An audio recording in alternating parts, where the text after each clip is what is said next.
오늘 우리 함께 읽은 요한복음 14장 우리 8절에서 18절까지의 말씀을 가지고 예수님이 만난 사람들 오늘 41번째 시간입니다. 하나님의 기중품 어디에 두셨나요? 하나님의 기중품 어디에 두셨나요? 라는 말씀의 제목으로 은혜를 누리고자 합니다. 우리 좌우에 계신 분들, 온라인으로 예배드리신 분들 서로 이렇게 축복하며 인사합시다. 하나님의 은혜로 충만하시기 바랍니다. 이렇게 서로 축복하며 인사할까요? 자, 시작. 하나님의 은혜로 충만하시기 바랍니다. 할렐루야. 오늘 또 이 시간 또 온라인으로 예배드리시는 분들 또 삶의 현장에 또 예배의 그 순간 가운데도 주님의 은혜가 가득 찰 수 있기를 주의 이름으로 축복합니다. 저희 가족들이 저희 아내가 주도적으로 해서 저는 참여할 때도 있고 참여를 못할 때도 있는데 뭐 잠언 묵상을 한다든지 그리고 큐티를 하고 성경을 읽는 거는 저는 빠지고 그냥 제 아내가 저희 자녀들과 더불어서 이게 성경을 읽고 있는데요. 그러니까 올해 이제 1월 1일부터 창세기부터 시작해가지고 지금 이제 3개월 정도 읽으면 하루에 3장씩 4장씩 읽으면 지금 어디 정도의 본문을 읽냐면 사무엘상 말씀 정도를 읽게 돼요. 지금 이제 사무엘상 말씀을 읽고 있는데 읽으면서 어느 날 이렇게 저희 집 2호 둘째가 이런 질문을 던지는 거예요. 물론 저는 이제 그 자리에 함께 하진 않았고 옆에서 앉아가지고 그냥 지켜만 보고 있었는데 그 본문이 한나가 이 아기가 없어가지고 마음이 되게 괴로울 때 그런데 그 남편 엘가나한테 사랑은 받지만 그런데 분인 나는 자녀가 있는데 한나는 자녀가 없으니까 마음이 원통해가지고 성전에 가서 기도를 할 때 주님이 그 기도를 응답하셔가지고 이 생명을 허락하시잖아요. 그래서 낳은 아들이 사무엘인데 그러고 난 다음에 이 한나가 사무엘을 어떻게 하나요? 하나님께 뜻 가운데 쓰임받기를 원해가지고 주님께 그 아들을 바치잖아요. 근데 그 본문을 읽고 난 다음에 저희 집 2호가 그 엄마한테 어떤 질문을 던졌냐면 이 한나가 엘리 제사장한테 사무엘을 바친 것은 한나가 사무엘 키우기 귀찮아서 바친 거 아니냐고 이렇게 질문을 던졌어요. 제가 지금까지 이 사무엘상을 읽으면서 그런 질문을 던지는 것은 제가 처음 들어봤거든요. 대부분 사람들은 야 얼마나 한나가 아들을 사랑함에도 불구하고 주님 앞에서 약속한 것을 지키기 위하여 아들까지도 주님께 내어 놓았을까라고 대부분 해석을 하는데 근데 저희 집 이호는 어떻게 해석을 했는가? 한나가 사무엘 키우기 귀찮아서 바친 거 아니냐고 그 질문을 던지자 제 아내의 표정이 이제 굳어지기 시작했습니다. 얘가 진짜 몰라서 묻는 건가? 아니면 지금 이게 장난을 치는 건가? 이게 구분이 안 되는 거예요. 진짜 몰라서 묻는 건가? 장난을 치는 건가? 그런데 알고 봤더니 진짜 저희 이호는 저희 집 둘째 아들은 이 주다는 진짜 이게 몰라서 진짜 그런 거 아니냐고 라고 물어봤다는 거예요. 하여튼 그 본문을 보면서도 야 그렇게 질문을 던질 수가 있구나라고 생각을 했는데 우리가 신앙생활을 하다 보면 또 좀 오랫동안 교회 생활에 익숙해지다 보면 처음에 예수님 믿었을 때는 여러분 궁금한 게 엄청 많았었잖아요. 보면 이렇게 이순신 장군이랑 세종대왕하고 평소에 그렇게 친하지도 않았음에도 불구하고 처음에 교회 다니신 분들이 항상 묻는 게 이순신 장군은 구원 받았냐고 세종대왕님은 천국 갈 수 있냐고 뭐 그런 거 던지고 그리고 우리 어렸을 때 과학 시간에 그렇게 열심히 공부하지 않았음에도 불구하고 그러면 공룡은 어디 있냐고 성경에서 하나님이 이 세상을 창조하셨다는데 이 뭐 공룡들은 성경에 도대체 어디 있냐고 막 이런 거 물어보고 그러잖아요. 그런데 교회 생활을 좀 오래 하다 보면 어느 순간부터는 그런 질문하는 게 마치 그런 질문 던지면 사람들이 내가 신앙이 없는 것처럼 그렇게 바라볼까 봐 궁금하고 모름에도 불구하고 질문을 던지지 않는 그 시간이 생기게 되잖아요. 여러분 이 신앙생활 할 때 여러분이 지금까지 물어봤던 가장 엉뚱한 질문은 어떤 질문이었습니까?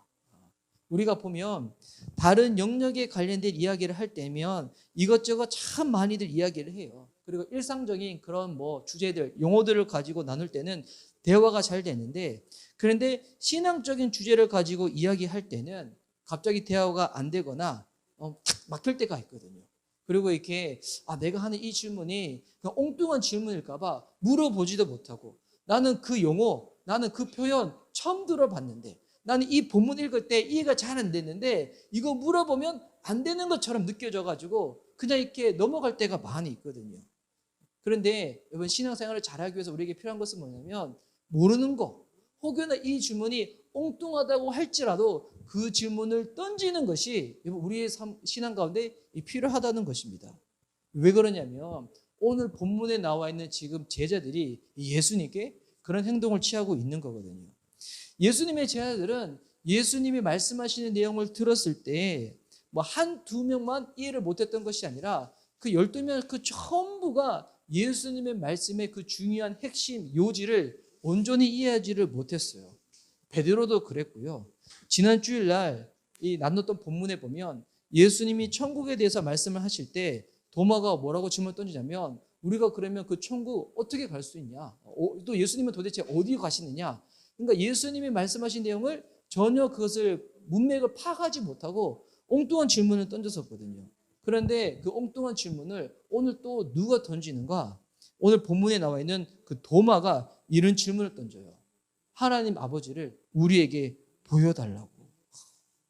여러분 이 성경을 읽다 보면 참 이게 신기한 게 뭐냐면 예수님의 제자들, 그때 당시 예수님과 함께 쓴 제자들은 예수님의 가르침을 온전히 잘 이해하지 못했어요. 그런데 지금의 저와 여러분은 어떻습니까?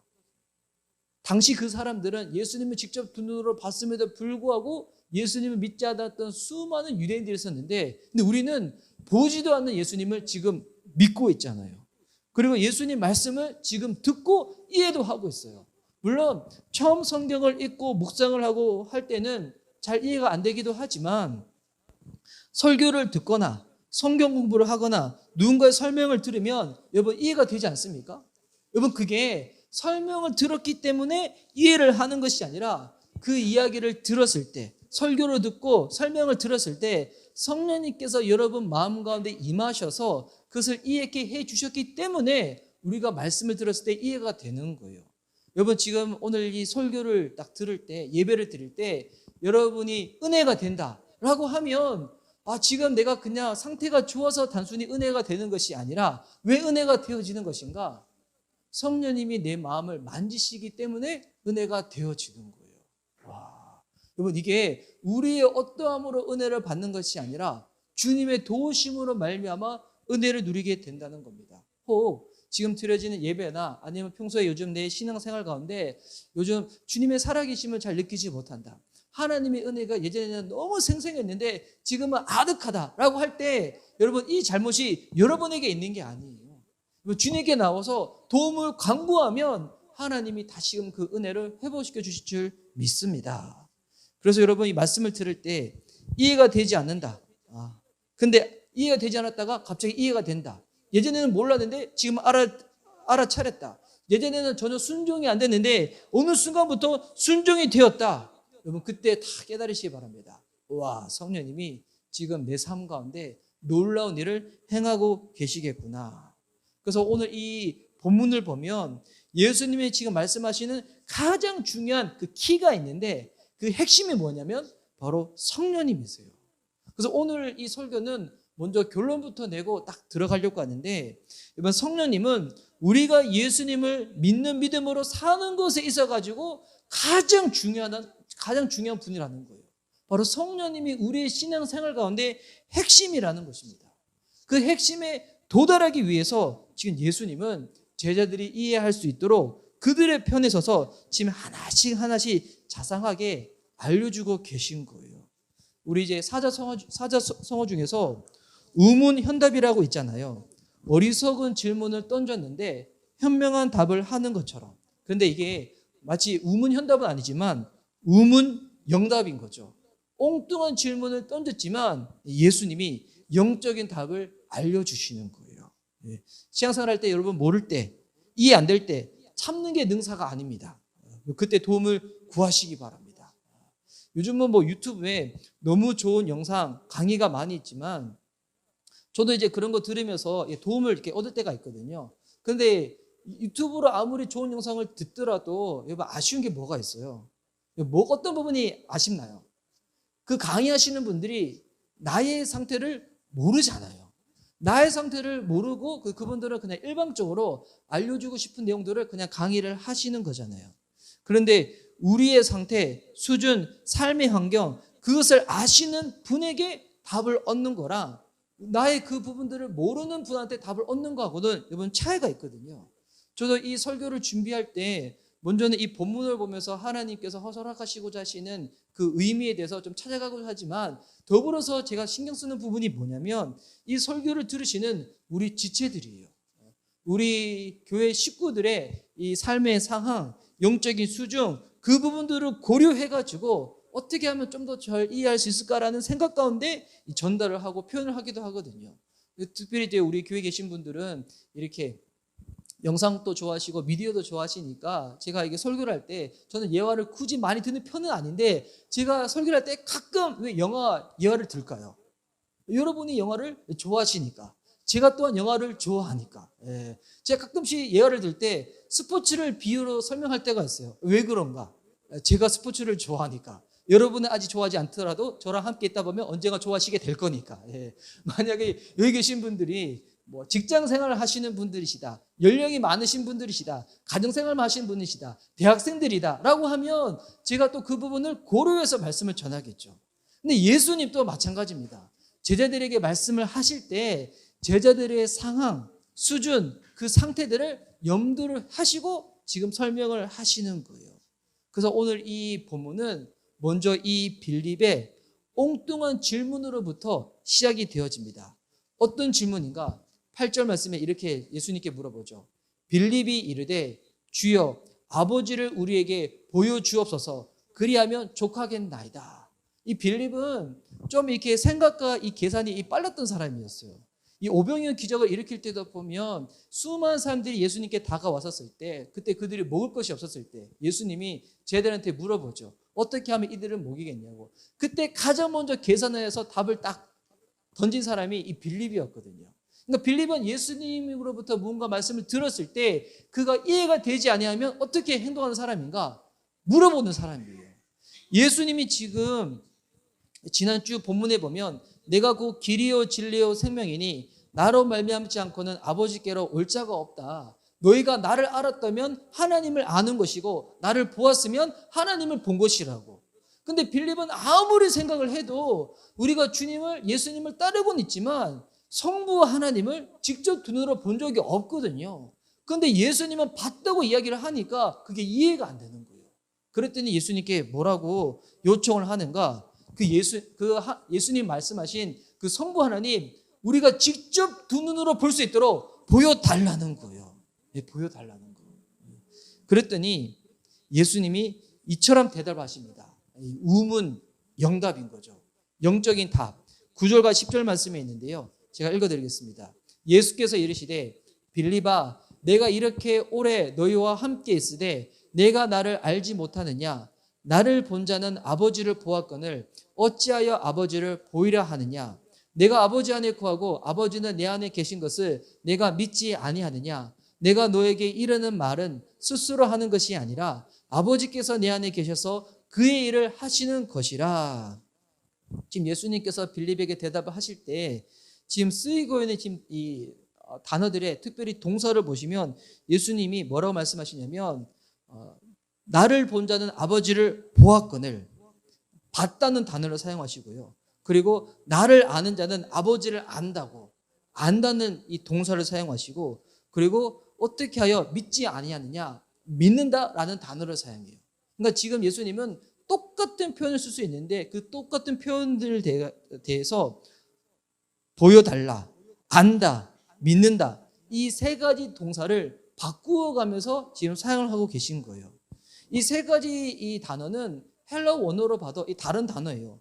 보다라는 헬라어 단어는 데쿠눔이라는 단어이고, 이 알다라는 헬라어 단어는 키노스코라는 단어고, 보다라는 헬라어 단어는 호라우라는 단어인데, 근데 예수님은 지금 보는 것, 아는 것, 믿는 것, 이 세 가지를 어떻게 하는가? 동일하게 사용을 하고 계시다는 거예요.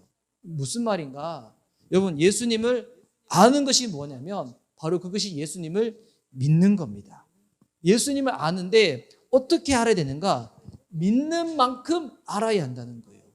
아직 주님 믿고 건너지 않았는데 어떤 분들은 그냥 하나님 살아계시는 것 같으니까 내가 하나님을 믿는다고 생각하시는 분이 있는데, 여러분 그거는 아직까지 믿음의 단계로 들어간 게 아니거든요. 믿는 것은 뭐냐면, 예수님을 아는 것은 뭐냐면 예수님을 믿을 만큼 아는 것이 여러분 믿는 것이라는 거예요. 그런데 또한 믿는 것은 주님께서 뭐라고 말씀하시냐면 하나님이 보이지 않지만 마치 눈앞에 보이는 분으로 여기는 것. 여러분, 이것이 또한 믿는 거라는 거예요. 자, 아는 것, 믿는 것, 이 보는 것이 지금 동일하게 쓰이고 있는데, 그래서 여러분, 예수님을 믿는 나의 이 믿음을 확인할 수 있는 가장 쉬운 방법이 무엇인가? 사람이 보지 않는 그 시간, 그리고 주변 사람들이 나를 알지 못할 때, 그때 그 상황에서 나는 하나님이 나를 보고 계시다 라는 믿음으로 살아가는가? 정말 내 삶이 하나님의 눈앞에 있는, 정말 내 눈앞에 하나님이 계시다, 정말 이 믿음으로 살고 있는가? 여러분, 요거를 확인해 보면 된다는 거예요. 왜? 하나님을 아는 것은 그것이 곧 하나님을 믿는 것이고, 하나님을 믿는 것이 곧 하나님을 보는 것이기 때문에 아는 것, 믿는 것, 보는 것, 이 세 가지는 동일한 의미라는 겁니다. 하나님 얼마만큼 알아야 되는가? 믿어지는 만큼 알아야 되는 거고요. 하나님을 어떻게 믿어야 되는가? 내 눈앞에 보이는 수많은 것들보다도 하나님이 마치 내 눈앞에 계신 분처럼 그렇게 여기며 믿어야 된다는 겁니다. 그래서 오늘 또 이 본문에 보면 지금 예수님께서 하나님이 각기 지금 다른 세 분이지만 한 분임을 알 수가 있어요. 예수님이 지금 의도적으로 하나님 아버지를, 하나님에 대해서 설명을 할 때 뭐라고, 어떤 단어를 쓰냐면 아버지라고 이 단어를 써요. 그러니까 이게 우리 신학적 용어로 삼위일체라고 하죠. 근데 이 삼위일체라는 이 내용은 우리의 이 지적인 수준으로는 온전히 이해하기 어려운 부분입니다. 예수님이 하나님이시지만 이 예수님은 성부 하나님하고는 구분되시는 분이라는 거예요. 그래서 오늘 예수님께서 의도적으로 성부 하나님을 아버지라고 계속 호칭하고 있는 거예요. 예수님은 하나님이시지만 성자 예수님은 성부 하나님하고는 다른 분. 이 되게 신비적인 부분이죠. 그러니까 예수님을 보는 것은 하나님을 보는 것이 맞는 거예요. 그런데 그 예수님은 성부 하나님과 구분되어 있는 것. 그러니까 이 삼위일체는 우리에게 어떤 영적인 의미가 있냐면 다르지만 주 안에서 연합되어지고 하나 될 수 있는 것. 이것이 삼위일체의 의미거든요. 이게 우리 신앙생활도 마찬가지예요. 신앙생활 할 때 이게 하나씩 다 개론으로 나눌 수 있는 것이 아니라 기도 따로, 말씀 따로, 봉사 따로, 이렇게 섬김 따로, 이게 아니라 이 모든 것들이 주님 안에서 하나 된 통합 시스템으로 가야 된다는 겁니다. 그래서 이게 어떻게 연결되어지는가? 말씀은 사역과, 사역은 기도와, 기도는 순종으로, 또 이 순종은 성령님 안에서, 또 성령님 안에서 이 모든 것들이 관계의 발전으로 이어지게 된다는 겁니다. 그래서 예수님이 지금 삼위일체에 대해서 말씀을 하시면서 예수님을 믿고 섬기는 것도 이와 마찬가지라고 빗대어서 설명을 하시는 거예요. 그래서 예수님이 지금 말씀을 하시죠. 나를 보는 것은 하나님을 보는 것이고, 그리고 나를 믿는 것이 곧 하나님을 믿는 것이라고. 그런데 내가 이렇게 이야기를 해도 내 말을 통하여 너희가 믿어지지 아니하면 예수님께서 뭐라고 말씀하시냐면 내가 하는 일을 통해서 내가 하나님임을 너희들이 알아차리라고. 11절에 주님이 이렇게 말씀하십니다. 내가 아버지 안에 거하고 아버지께서 내 안에 계심을 믿으라. 그렇지 못하겠거든 행하는 그 일로 말미암아 나를 믿으라. 나의 얘기를 통해서 믿어지지 아니하면 그때 주님께서 뭐라고 말씀하시냐면 지금까지 내가 했던 사역들, 특별히 기적들을 통해 가지고 예수님을 보고 믿으라는 거예요. 신앙생활 할 때 가끔씩 이제 어떤 이게 특별한 은혜가 임해가지고 기도할 때마다 환상을 본다든지 아니면 무언가 자꾸 신비적이고 영적인 것 같은 일들을 경험하시는 분들이 있거든요.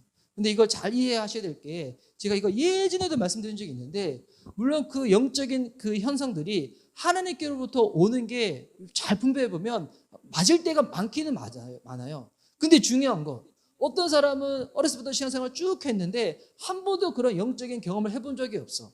나는 하나님께 내게 허락하신 무슨 환상을 본 적도 없었고, 그리고 뭔가 이렇게 소리를 직접 들어본 적도 없었고, 그리고 나는 어렸을 때부터 신앙생활을 그렇게 열심히 했지만 나 아직 방언기도도 할지 못해.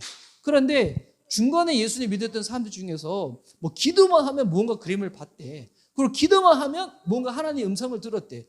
그리고 갓 예수님이었음에도 불구하고 이게 목사님이 와서 안수 기도해 주신 것도 아닌데 그냥 예배 시간에 찬양하고 기도하는데 방언이 확 터진 분들도 계시거든요. 저도 이제 예전에 찬양 인도를 하는데 어떤 분들은 제가 기도해 주는데 기도해줘도 방언사를 체험하지 못하신 분이 있는데 예전에 제가 진짜 신경감한 적이 있었어요. 좌우에 계신 분들이랑 여러분 손잡고 기도하시라고. 손잡고 기도하는 순간에 방언이 확 터져버린 거예요. 와. 근데 그래서 그러다 보면 그런 경험을 평소에 잘 하시는 분들, 미리 하신 분들은 어떤 착각을 하냐면 마치 내가 하나님보다도 더 친해가지고 나의 신앙이 난 더 깊은 사람이야 라고 이렇게 착각할 때가 있어요. 여러분 그때는 이렇게 이해하시면 돼요. 잘 설명해 줬는데 잘 이해를 못한다. 우리 이제 저희 세 자녀들이 있는데 저희 애들은 책을 좀 많이 보거든요. 그런데 이제 첫째, 둘째는 그림이 없더라도 글만 많이 있는 책이라도 잘 읽어요. 그런데 그런 책을 우리 막내, 우리 셋째한테 줬다. 보고 좋아할까요? 힘들어하겠죠. 그때 저희 셋째한테 어떤 책을 줄까요? 동화책을 주는 거죠. 글보다 그림이 많은 책. 그리고 그림을 보여주면서 엄마나 아빠가 막 설명을 해주는 거거든요. 주님이 우리에게 성경 말씀을 딱 허락하셨는데 잘 이해가 되지 않아. 그런데 여러분 뭘 보여주시는 걸까요? 동화책 보여주시는 것처럼 환상을 다 펼쳐주시는 거예요. 환상을 잘 본다고 해가지고 내가 신앙이 깊은 것이 아니라 이 사람한테는 그렇게 해야지만 하나님의 뜻을 알아차릴 수가 있기 때문에 주님이 그렇게 하시는 거예요.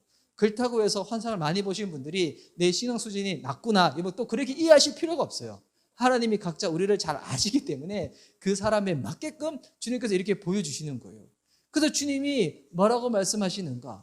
내가 말씀을 했음에도 불구하고 이 말씀을 통하여 나를 믿지 못하겠거든 내가 한 사역을 통해서 특별히 기적을 통해서 예수님이 어떤 분인지 알아차리라는 거예요. 그래서 우리가 예수님을 믿을 수 있는 이 중요한 채널이 있습니다. 첫 번째 채널은 말씀이고 두 번째 채널은 예수님이 하신 그 일을 통하여 우리가 예수님을 믿을 수 있다는 거예요. 특별히 요한복음에 예수님께서 당신이 어떤 분인지 비유를 통하여 계속 설명을 하셨죠. 그래서 세상의 빛이라고, 생명의 떡이라고, 선한 목자라고, 양의 문이라고. 여러분 이게 그 표현들이 정확하게 요한복음 몇 장 몇 절 있는지는 잘 기억나지 않더라도 딱 들었을 때 맞아 들은 것 같아 라고 기억이 나시죠? 여기서 고개를 한번 끄덕여 주셔야 되는데 지금까지 전 누구를 향해 설교를 했나요? 제가 혼자 주님 앞에 설교했나요? 이게 몇 장 몇 절이 나온지는 잘 기억이 나지 않더라도 어렴풋이 기억나실 거예요. 예수님이 당신을 소개하실 때 세상의 빛이라고 생명의 떡이라고 선한 목자 양의 문 그리고 지난주 본문에 길, 진리, 생명이라고 이 7가지 비유를 통해서 예수님이 어떤 분인지 설명을 하셨어요. 또한 예수님은 이 요한복음에 보면 7가지 기적을 행하시거든요. 그 7가지 기적이 가나 혼인잔치에서 물을 바꾸어 포도주로 만드시고 왕의 신하의 아들을 고치시고 베데스다 연못에서 38년 동안 병을 앓고 있던 그 병자를 고치시고 또한 오병이의 기적을 일으키시고 바다 위 무리를 걸어가시고 날때부터 앞을 보지 못했던 이 시각 장애인을 고쳐주시고 그리고 최근에 죽은 나사로를 살리시고 이 7가지 내용들 이번 이 7가지 내용들 몇 장 몇 절에 나오나요? 라고 물어보면 서로 피차간에 마음 어려워지고 저도 잘 몰라요. 성경 봐야 정확히 알 수 있는데 근데 중요한 거 들은 기억이 있어요 없어요? 여러분 지금까지 마태복음 우리가 나눈 게 아니에요.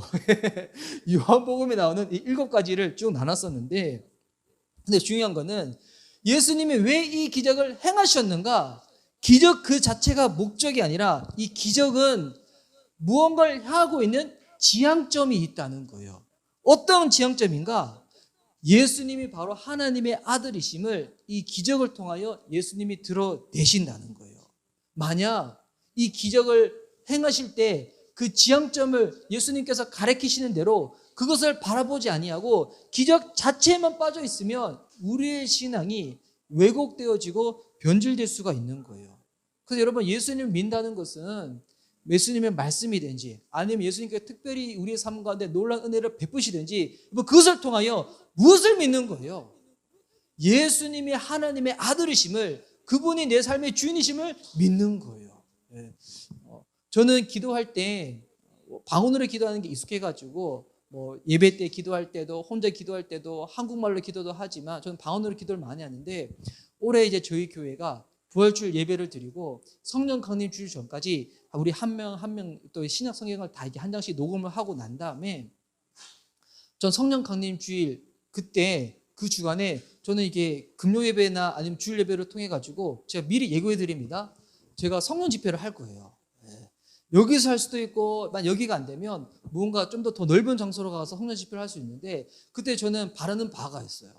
저도 더 성령으로 충만해져 가지고 새 방언으로 기도하고 제 영도 더욱더 새롭게 되어지길 원하는 바이고 저는 더욱더 기도한 바가 뭐냐면 우리 미션 리바이벌 교회 성도님들이 여러분 올해 숙제 중에 하나가 뭐라고요? 우리 교회 실천 과제 중에 하나가 매일 하루에 1시간씩 기도하기. 예. 이거 믿기지 않죠? 예. 1시간씩 드라마를 보면 보겠지만 어떻게 1시간씩 기도를 할 수 있어? 오히려 1시간 찬양 들으려 하면 그래 힘들더라도 찬양 들을 수 있는데 어떻게 1시간 동안 기도할 수 있어? 여러분 기도할 수 있도록 도와드리겠습니다. 예수님이 기도할 수 있도록 우리에게 허락하신 은사가 뭐냐면 여러분 그 방언 은사예요. 이 방언 은사는 내가 남들보다 더 낫다 이거를 드러낸 은사가 아니라 훨씬 더 주님 안에 깊게 들어갈 수 있도록 주님이 도와주는 은사가 이 방언 은사거든요. 근데 여러분 이 방언 은사를 통하여서 결국 우리의 신앙이 어떻게 되냐면 예수님과 더욱더 친해진 신앙이 될 수가 있는 거예요. 저는 우리 교회 가운데 말씀으로도 더욱더 충만해지고 성령께서 행하시고자 하는 그 은사와 능력도 더욱더 넘쳐가지고 저와 여러분이 더욱더 예수님과 깊어지는 관계로 나아갈 수 있기를 주임으로 축복합니다. 근데 여러분 그 모든 만약에 신비적인 것, 영적인 일을 경험할 때 여러분 놓치지 말아야 될 것, 지향점이 있다는 거예요. 어떤 지향점? 예수님과 더욱더 깊어지는 것, 예수님과 더욱더 가까워지는 것, 주님 안에 더욱더 거하는 것. 그래서 이 예수님이 제자들에게 이 믿음에 대해서 말씀하실 때 내 말을 통하여 나를 믿든지 아니면 그게 안 되면 내가 행했던 기적을 통하여 나를 믿든지 하고 나서 뭐라고 말씀하시는가? 이 정말 흥미로운 말씀하시는데 12절 말씀입니다. 제가 한번 읽어드릴게요. 내가 진실로 진실로 너에게 이르노니 나를 믿는 자는 내가 하는 일을 그도 할 것이요 또한 그보다 큰 일도 하리니 이는 내가 아버지께로 감이라. 여러분 예수님 믿는 자한테 주님께서 어떤 일이 일어나게 되는가? 지금 두 가지를 말씀하시는데 예수님이 하는 일을 하게 될 것이고 근데 여기서 우리가 집중해야 될 것은 뭐냐면 이보다 더 큰 일도 한다는 거예요. 이보다 더 큰 일. 여러분 이게 무슨 일일까요? 이게 도대체 무슨 말씀일까요? 예수님과 같은 일도 하고 예수님이 우리에게 말씀하신 그 일보다도 예수님이 행하신 것보다도 더 큰 일을 하게 된다는 거예요. 예전에는 이 본문을 보고 은사주의자들은 어떻게 해석을 했냐면 우리가 예수님보다 더 큰 일을 하게 될 것이기 때문에 예수님보다도 훨씬 더 놀라운 능력을 행하게 될 거라고. 그래서 예수님은 병든 자를 고칠 때 기도를 해주든지 말씀을 하든지 진흙을 이겨가지고 눈에 바르든지 이렇게 하지만 우리는 훨씬 더 능력이 충만해가지고 눈빛 하나만 보더라도 막 병이 고쳐지고. 그리고 제가 예전에 어느 기도원에 갔었는데 물론 제가 그런 기도원가라고 저 추천하지는 않아요. 제가 대학생 때 정말 간절한 적이 있었거든요. 그때 미국으로 이제 선교로 가는데 우리 선교팀에 재정이 부족했어요. 그래가지고 어떻게든 이 선교 재정이 다 채워지길 원하는 마음으로 그때 열심히 충만해가지고 섬기는 교회 금요예배 다 드리고 나서 이미 밤 시간이죠. 예배 이미 드리고 난 다음에 그 밤 시간에 기도원에 올라가서 진짜 철회를 한 거야. 그냥 철회하는 기도원에 가가지고 근데 그 기도 원장님이 어떻게 하냐면 그냥 손가락만 이렇게 해도 사람들이 막 쓰러지는 거예요. 이게 파이어 하는데 막 이렇게 잘하네. 막 이렇게 지금은 연기하는 거지만 너무 이렇게 갈라져라 하는데 갑자기 그 길에 막 사람들이 확 갈라지기 시작하는 거예요.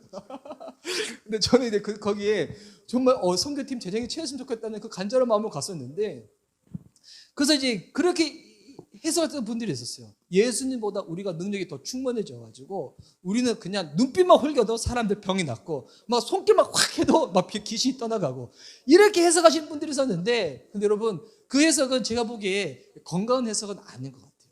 왜냐하면 오늘 이 예수님의 말씀의 중요한 핵심 키가 뭐라고요? 성령님이에요. 성령님. 우리가 어떻게 예수님보다도 더 큰 능력, 놀라운 기적을 일으킬 수가 있겠습니까? 일으킨다고 할지언정 뭐 그것을 통해서 제일 중요한 게 뭐겠어요? 예수님께로 영혼들이 돌아오는 게 중요하잖아요. 그럼 여기서 예수님께서 말씀하시는 더 큰 일은 뭐냐면 이거는 예수님의 성령님의 오심과 연관 지어져서 해석을 해야 된다는 거예요. 이 예수님은 사역을 하실 때 우리의 인간의 죄를 사하시기 위하여 우리를 대신하여서 죄의 제물이 되기 위해서 오셨기 때문에 육신을 입고 이 땅에 오셨어요. 몸을 입고 이 땅에 오셨기 때문에 예수님에게는 물리적 거리의 제한이 있었어요. 그 예수님은 그래서 제가 질문을 하나 던져볼게요. 예수님은 여행이라는 표현 그렇지만 해외여행을 해본 적이 있을까요? 없을까요? 뭐 예수님 해외여행 해본 적 있다 없다? 지금 누구하고 누구한테 설교를 하고 있나요? 자, 이럴 때 여러분이 쉽게 대답할 수 있도록 제가 객관식을 드리겠습니다. 자, 예수님 해외여행 한 적이 있다. 1번. 해외여행 한 적이 없다. 2번. 3번. 나 성경 잘 안 읽어서 잘 모르겠습니다. 4번. 오늘 목사님 설교 짧다고 얘기했잖아요. 빨리 맞춰주세요. 자, 4번. 1번부터 4번까지가 있는데, 자, 1번. 난 해외여행 한 적이 있다고 생각하시는 분. 한 분 계시고, 자, 나는 없다고 생각하신다. 한 분 계시고, 두 분 계시고, 3번 잘 모르겠다. 손 안 드신 분은 다 4번으로 하겠습니다. 예수님은 해외여행을 한 적이 있어요. 언제 했을까요? 태어나자마자. 어디로 가시는가? 애굽으로 피신 가시거든요. 왜냐하면 당시 이 바로 왕이 그 예수님을 잡아서 2세 이하의 영아들을 다 살해한다고 명을 던졌을 때 그때 천사가 이 꿈속에 등장해가지고 요셉과 마리아를 애굽으로 잠깐 피신하라고 하거든요. 예수님 어렸을 때 해외여행을 한 적이 있었어요. 근데 어렸을 때 갔었으니까 기억을 잘 못하겠죠. 주다는 어렸을 때 캄보디아 간 거 기억해요? 기억 못하죠. 똑같아요. 그래서 여러분 아이 어렸을 때 좋은데 너무 많이 가지 마시기 바랍니다. 여러분 나중에 출산하고 난 다음에 기억 전혀 못해요. 근데 예수님은 물리적 육신을 입고 오시다 보니까 물리적 거리에 제한이 있었어요. 그러다 보니 당연히 만나는 사람들도 유대인으로 한정되어 계셨고 무엇보다 예수님은 사역을 하실 때 제자들도 예수님의 마음을 잘 이해하지 못했기 때문에 홀로 외롭게 사역을 하셨거든요. 그런데 그래서 예수님은 공간의 제약, 만나는 사람의 제약, 홀로 일하심 이와 같은 제한이 있었는데 근데 여러분 성령님이 우리 가운데 임하시게 되면 이 제한에서 우리가 완전 해제를 받게 되는 거예요. 우리는 나라와 민족을 넘어서서 우리 사역의 지경이 훨씬 더 넓어진 거죠. 그렇다 보니까 우리는 이제는 같은 나라 사람들만 만나는 것이 아니라 훨씬 더 많은 사람들, 다양한 사람들을 접촉하게 되는 거예요. 또 우리는 홀로 사역하는 것이 아니라 예수님 안에서 한 몸을 이루어가지고 교회로서 연합체, 공동체로서 주님의 사역 가운데 함께 나가게 되는 거예요. 다시 말해서 이 팀 사역을 하게 되는 거죠. 이게 어떻게 해서 가능해진 일인가? 성령님이 오심으로 말미암아서 이게 가능해지거든요. 한 몸 함께 연합체가 되어져 가지고 거리를 뛰어넘어서 국경을 뛰어넘어서 훨씬 더 다양한 사람들을 만나 가지고 하는. 그래서 요즘은 이렇게 생일 축하를 받을 때도 가까운 지역에 계신 분들만 생일 축하를 하지 않잖아요. 다른 나라에 있는 사람들이 딱 이렇게 기억해 줘가지고 생일 축하를 해줘. 저도 제 생일일 때 네팔에 계시는 이 선교사님이 연락을 주세요. 이 네팔에 계시는 이 현지인이 연락을 주셔가지고 생일 축하한다고. 요즘 이제 그런 시대가 되어 버렸잖아요. 이게 참 그러면 예수님이 우리 삶 가운데 우리를 통하여 주님이 하신 그 일을 하겠다고 하시는데 이게 참 불가능함이 참 느껴질 때 그때 우리가 무엇을 해야 되는 것인가? 바로 기도로 이어지는 겁니다. 근데 기도를 할 때 우리가 제대로 이해를 해야 되는데 오늘 이 본문에서 14절 말씀만 보십시오. 내 이름으로 무엇이든지 내게 구하면 내가 행하리라. 와, 여러분 이거 얼마나 놀라운 말씀입니까? 그냥 예수님의 이름으로 기도하면 뭐든지 whatever 주님께서 우리에게 이루어 주시겠다는 거예요. 그런데 이 기도에 대해서 우리가 이해를 할 때 이 14절 앞에는 13절이 있다는 것을 우리가 잘 알아야 됩니다. 이단들은 성경에 대해서 해석을 할 때 쪽을 내거든요. 그래가지고 전체적인 문맥 가운데서 그 말씀을 이해하는 것이 아니라 본인들이 치사 선택을 해가지고 딱딱딱 가지고 와요. 그러니 이상한 교리가 딱 나오는 건데, 이 14절 앞에 13절에 예수님께서 기도에 대해서 뭐라고 말씀하시냐면, 제가 읽어드릴게요. 너희가 내 이름으로 무엇을 구하든지 내가 행하리니, 예수님의 이름으로 기도하면 주님이 반드시 응답하시겠다는 거예요. 근데 중요한 것, 이는 아버지로 하여금 아들로 말미암아 영광을 받으시게 하려 함이라. 예수님의 이름으로 구하는데 이 기도를 통하여 하나님이 얻기를 원하시는 것, 바로 영광이라는 거예요. 그러니까 우리가 원하는 바와 하나님이 원하는 바가 합치되어질 때, 여러분, 그때 무엇이 임하는 거예요? 우리는 응답을 받게 되는 것이고, 하나님은 우리가 응답함으로 말미암아서 영광을 누리게 된다는 겁니다. 여러분, 그래서 기도는 어떻게 되는 것인가? 내가 원하는 바가 주님 안에 있을 때에, 여러분, 그 기도는 주님께서 반드시 응답해 주신다는 거예요. 여러분, 이거는 제 얘기가 아니에요. 예수님의 이야기예요. 우리가 원하는 바, 희망하는 바가 이 주님 안에 구하는 거다. 어떤 욕심과 욕망을 채우기 위한 것이 아니라 주님 안에 구하는 거라면 언제든지, 그때는 모르지만 하나님께서 반드시 그것을 응답하여 주신다는 거예요. 예수님이 지금 그렇게 약속하시기 때문에. 그래서 여러분, 오늘 이 기도는 내가 필요로 하는 것을 공급받기 위해서 기도하지 말라, 여러분, 이게 아니에요. 뭐 사역만을 위해서 기도하라, 뭐 교회 북만을 위해서 기도하라, 여러분, 이것도 아니에요. 기도를 통하여 우리가 궁극적으로 얻고자 하는 바, 드러내고자 하는 바, 여러분, 그것이 하나님이시라면 주님은 우리가 간구하는 것 가운데서 응답하기를 원하신다는 겁니다. 여러분, 지금 우리가 가지고 있는 기도 제목들이 있잖아요. 그럼 그 기도 제목들에 대해서 우리가 결국 무엇만 수행하면 되느냐면, 하나님, 내가 이 기도를 통해 가지고 내 편에서 필요한 것만 얻는 것이 아니라 내가 주님께 영광 돌리기를 원합니다. 주님을 드러내기를 원합니다. 하나님이 어떤 분이신지, 하나님 제 삶을 통하여 주님이 영광 거두시길 원합니다. 그 마음으로 우리 주님 앞에 기도하며 나아갈 때 하나님 응답하여 주신다는 것입니다. 그래서 여러분, 사역을 할 때도 주님 제껴두고 내 욕심만 채우고자 기도한다면 그것이 교회라는 이름으로 감춰져 있다고 할지라도 그 기도는 바른 기도가 아니에요. 하지만 우리 일상의 삶 가운데 필요한 것을 놓고 채워지기를 위해서 기도하는 거지만, 그것을 통해 하나님께 더 가까이 나가기를 원한다면 오히려 더 그것이 바른 기도가 될 수 있다는 거예요. 제가 주중에 우리 이제 지체들 만나서 이제 교회 신방을 다닐 때, 저는 제가 신방 다닌 줄 알았는데 우리 지체들 한 분 한 분 만나면서 제가 진짜 은혜를 더 많이 받았어요. 오히려 제가 위로받고 격려받고, 그리고 정말 그 생각 들었어요. 와, 개척하기 정말 잘했다. 와, 너무 잘했다.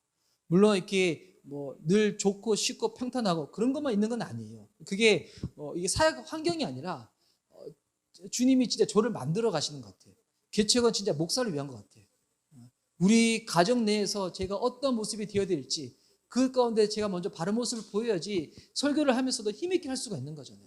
주님이 저 만드시기 위해서 개척을 허락하신 것 같은데, 근데 우리 지지들 얘기를 들을 때 우리 자매님 한 분이 그러시는 거예요.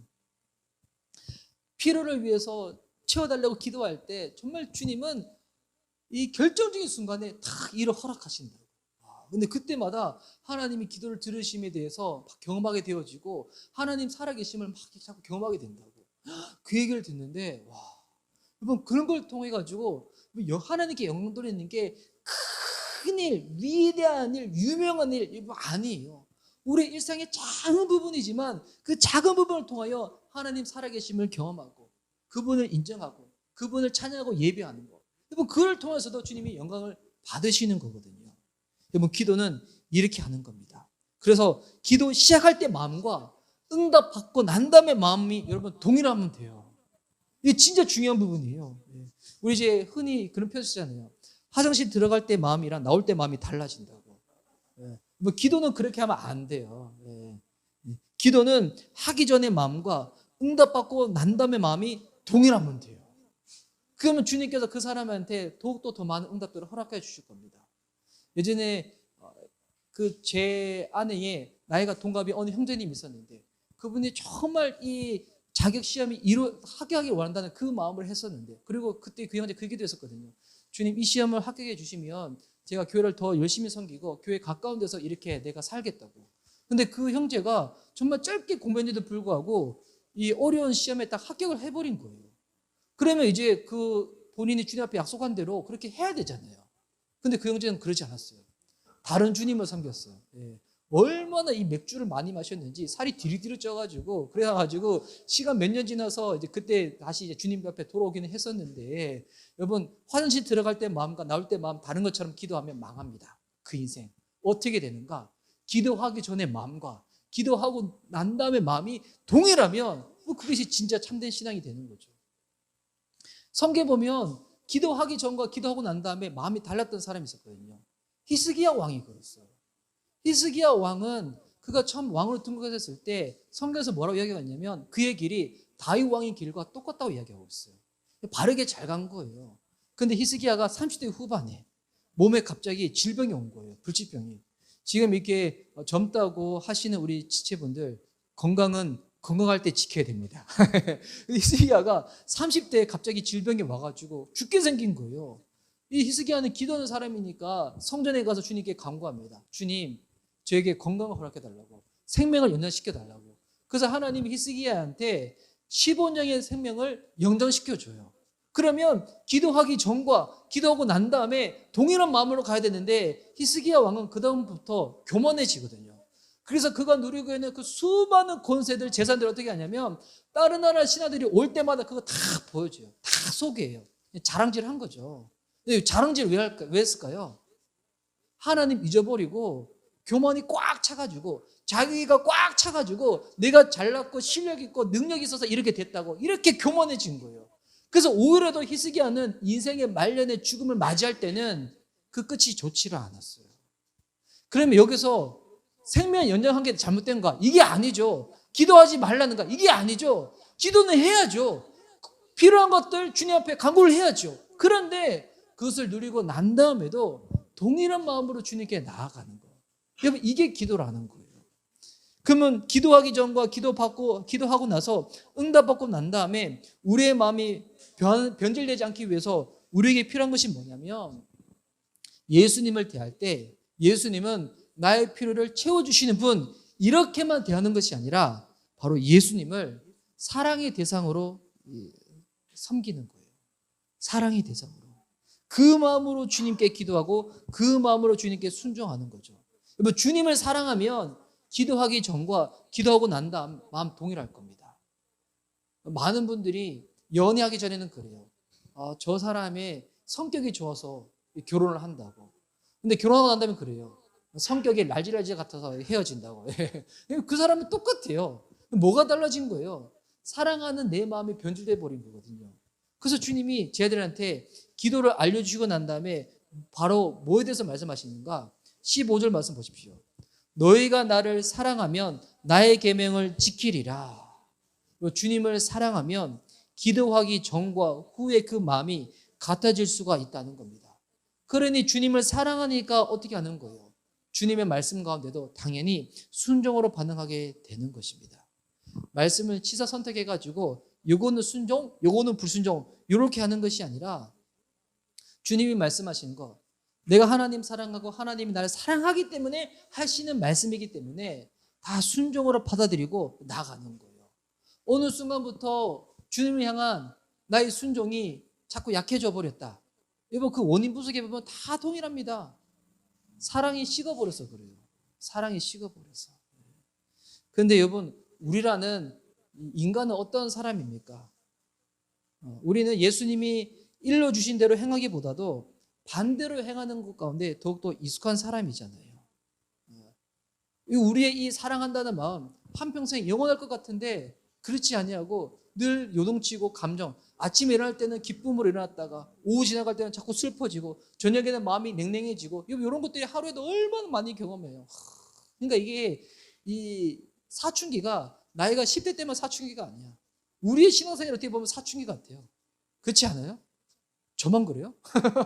보면 제 마음이 사춘기 같아. 영적인 사춘기. 좋았다가 그렇지 못했다가 막 그러는 거. 그런데 감사한 것은 우리가 너무나도 이런 약한 존재라는 것을 예수님이 잘 아신다는 거예요.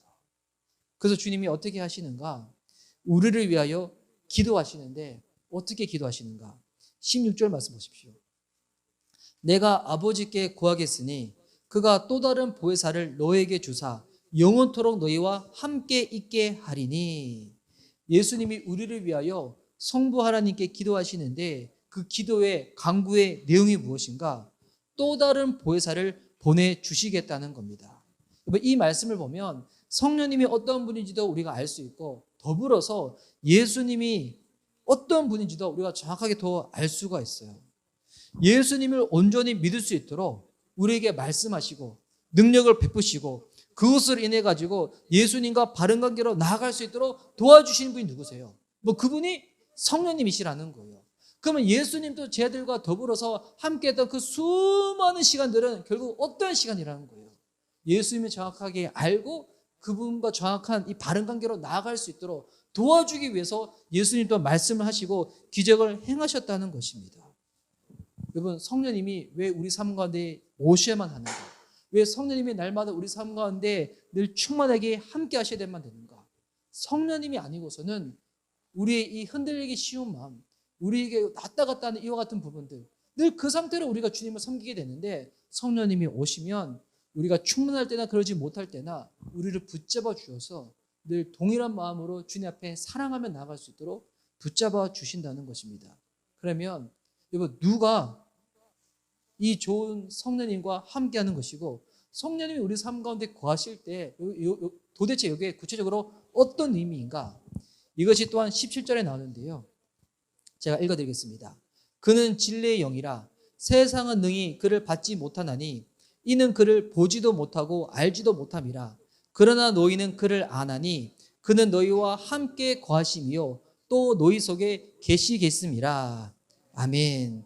여러분, 세상은 성령님을 받지 못한다는 거예요. 여기서 말하는 세상은 예수님을 믿지 않는 사람들을 통칭하는 표현입니다. 이 세상. 보지도 못하고 알지도 못한다. 그럼 이게 무슨 말이에요? 제가 처음에 설명해 드릴 때 여러분, 아는 것은 믿는 것이고 믿는 것은 보는 거라고 말씀했잖아요. 그런데 보지도 못하고 알지도 못한다. 이 말인즉 안 믿는 거예요. 예수님을 안 믿는 자에게는 성령님이 함께할 수가 없다는 겁니다. 그런데 반대로 예수님을 믿는다. 그럼 우리 삶 가운데 누가 함께 계시다는 거예요? 성령님이 함께 하시다는 겁니다. 여러분, 예수님 믿으십니까? 아멘이시죠? 예. 그러면 성령님은 이미 여러분과 함께하고 계시다는 거예요. 그런데 성령님이 어디 함께하고 계시는가? 12절 말씀 보니까 그는 너희와 함께 거하시며 또 너희 속에 계심이라. 성령님이 어디 계시냐면 우리 안에 계시다는 거예요. 우리 속에 계시다는 거예요. 와, 지금 여러분의 이 가슴을 한번 만져보시기 바랍니다. 지금 여러분, 우리 안에 누가 계시다는 거예요? 성령님이 계시다는 거예요. 예수님 믿으면서 나 홀로 있는 것만 같은데, 고통당할 때 나 혼자 울고 있는 것 같은데, 집에 혼자 있을 때 아무도 있지 않냐고 나 혼자 있는 것만 같은데, 여러분, 결코 그렇지 않습니다. 여러분, 주님이 그 시간, 내가 울고 있던 그 시간에도, 홀로 외로운 고독 가운데 있었던 그 시간에도, 제가 내 눈앞에 있어가지고 흔들리는 그 시간에도 성령님은 내 안에 늘 함께 하셨다는 것입니다. 여러분, 이것을 믿는 게, 이것이 우리 삶 가운데 이루어진 게 엄청난 축복이고요. 또한 이것은 우리가 어긋난 길로 가지 않도록 우리를 붙잡아주는 안전장치예요. 주님이 우리와 함께 하신다. 여러분, 이거를 믿는 게 진짜 예수님 믿는 거예요. 하나님이 나와 함께 하신다. 내가 교회 안에 있을 때만 그런 것이 아니라 일상의 삶, 직장에 있을 때도, 홀로 내가 있는 그 시간에도 성령님이 내 안에 함께 하신다. 제가 예전에 제가 알고 있는 어느 집사님이 담배를 끊는 이야기를 한 적이 있었어요. 혹시 기억나시나요?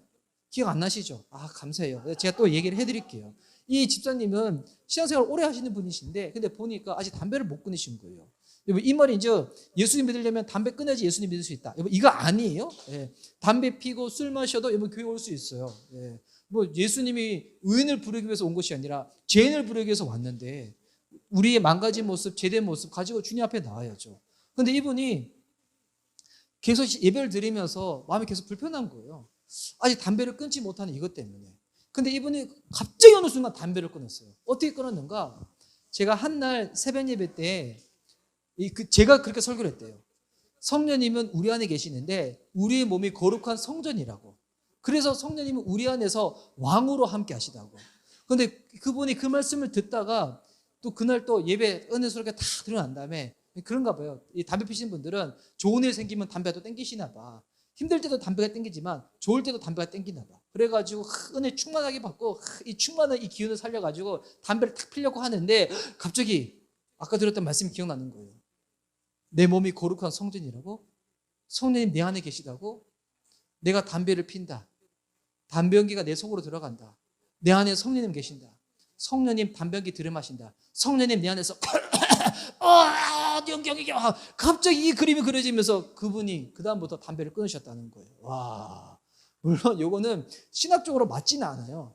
근데 그분이 그 순수한 마음은 그렇게 이야기를 하신 건데, 야 여러분 내 안에 성령님이 계시다는 거, 여러분 이것만 믿더라도 우리의 삶이 변화되어지기 시작합니다. 할렐루야.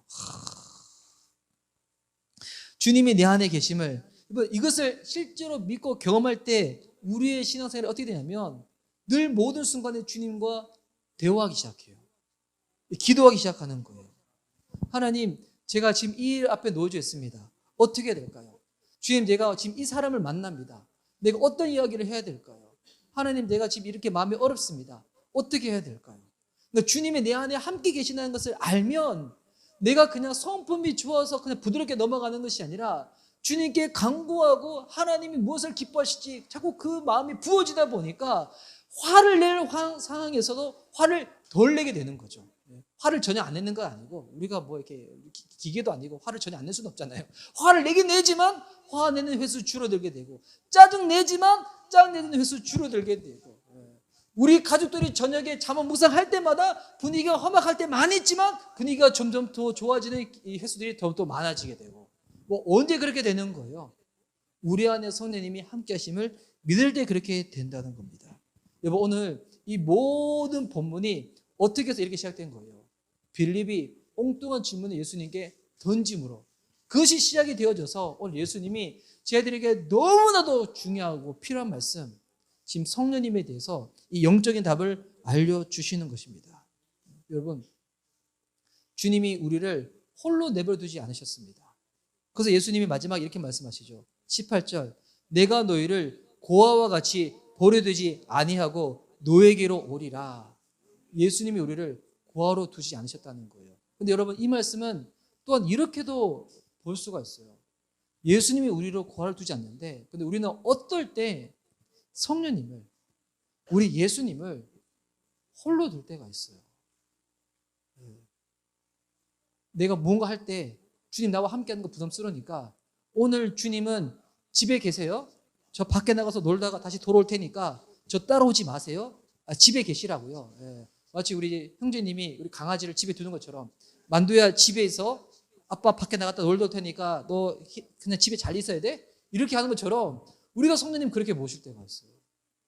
제가 찬양 인도를 할 때, 지금은 제가 지갑을 그냥 가방에 뒀지만 예전에는 제가 지갑을 늘 가지고 다녔던 적이 있었거든요. 근데 어느 순간 찬양 연습을 하는데 순간 제가 내 지갑을 어디 뒀지?